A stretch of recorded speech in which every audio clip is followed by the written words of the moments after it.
Happy full moon in Leo.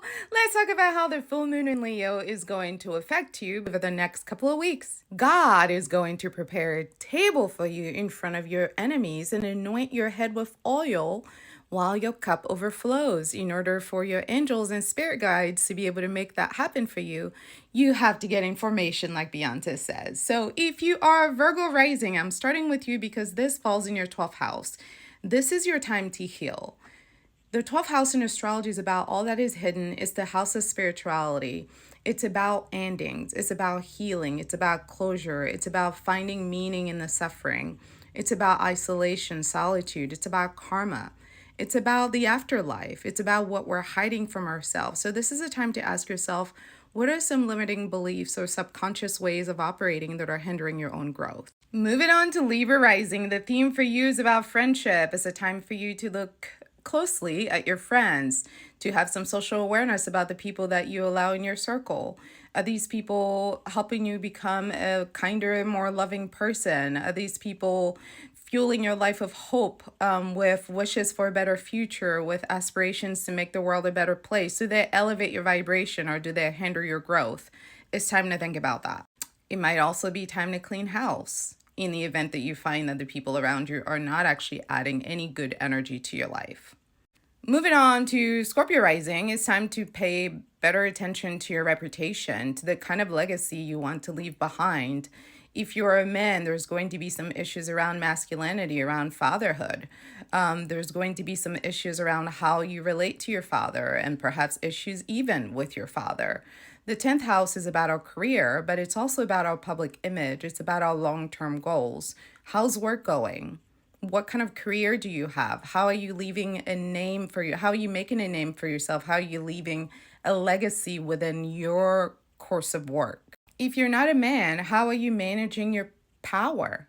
How are you managing your affluence, your fame, the attention you're getting from others, the adoration you're getting from your family?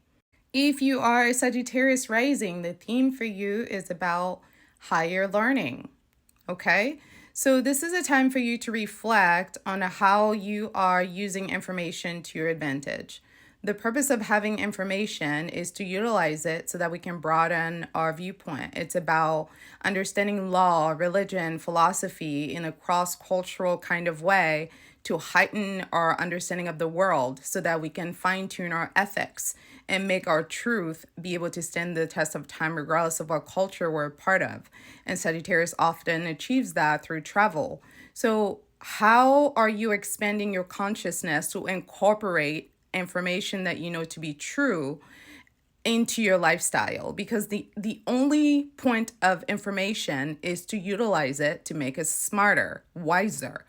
If you're Capricorn rising, the theme is transformation. It's time to think about your sex life, your intimacy, your shared finances with your partner, your taxes, your property taxes, your loan, your assets.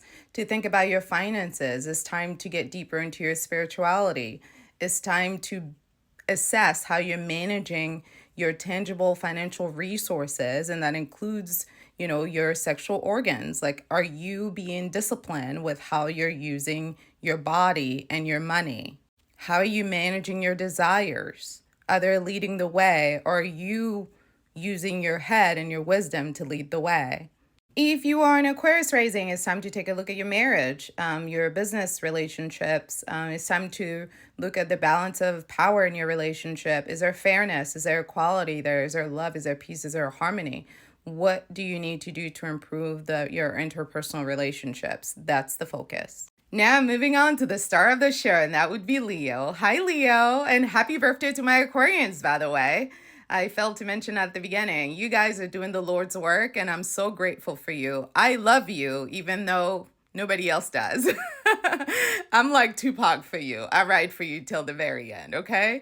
So moving on to the star of the show, Leo, because this falls in your first house, this is an opportunity for you to really look at your self-esteem, your self-confidence, your appearance, to look at your body. How do you feel about your body? Have you ever stood in front of a mirror without your clothes on? Do you do that frequently?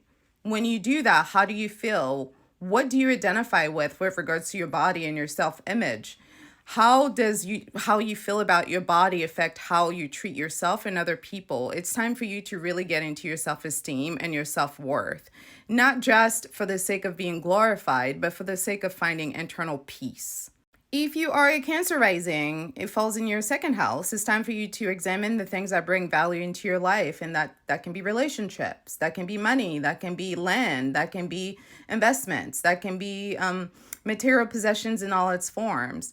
What are your habits? What are your priorities? What are your values? What are your ethics? What is your work ethic? What do you value? What do you care about? Is it time to review that, and are you able to think about how your current life reflects those values? Have you been centering the things that are important to you in your life? And if not, it's time to look at that. Remember, the full moon is the time for us to expose ourselves to the truth about who and what we are. That's what it's about, because the quicker we can come to terms with the truth, the quicker we can get to fixing that, so that we can bring ourselves more in spiritual alignment. And that's when our manifestations come easy, when we're at peace. Gemini rising, the theme for you is about communication. It's time for you to investigate how you use communication and the way, because you've naturally been blessed with communication, by the way. That is your God-given gift. So are you using communication to enhance your consciousness, to enhance the quality of your life, to make you feel more powerful without turning other people's lights down, without cutting people at the knees? Are you using communication to advance your social interests? Are you open to meeting new people? Are you open to new activities? It's really time for you to have fun and to expand and to travel and to meet new people and to try new things. You're supposed to be opening up your throat chakra and really just being in the mix. Next, we're moving on to Taurus rising. The theme for you is the home and the family. How are you nurturing your home and your family? How are you setting roots? How are you nurturing your relationship with your mother, with your children? The fourth house in astrology is about femininity. So it's all about self-care, making the home feel safe, feel like an emotional place where we can be human and we can release our true emotions and we can be comforted. So it's time to examine how you are building that foundation in your home or damaging that foundation. Aries rising is time for love, for romance, for play, for drawings, for art, for fertility. It's time to embrace that Leo energy of joy, of self-expression, of drama, of feeling alive. Leo is ruled by the sun because the sun is why we have life. The sun is why we have trees. That's why we have the ability to breathe. That's why we have oxygen. So it's about doing all the things that you yearn for, all the things that make you feel like a child at heart. It's about embracing those things again and allowing yourself to feel passion, to feel warmth, to feel joy. I told one of my clients recently, it's kind of like sticking your head out of the window when the car's driving, that feeling. That's Leo energy at its prime. That's what you're going for. And lastly, Pisces rising, the theme for you is going to be your health. Over the next couple of weeks, you're going to learn some new things about your health, your fitness routine that need to be improved. There's going to be a sense of wanting to create some order and structure around how you take care of yourself.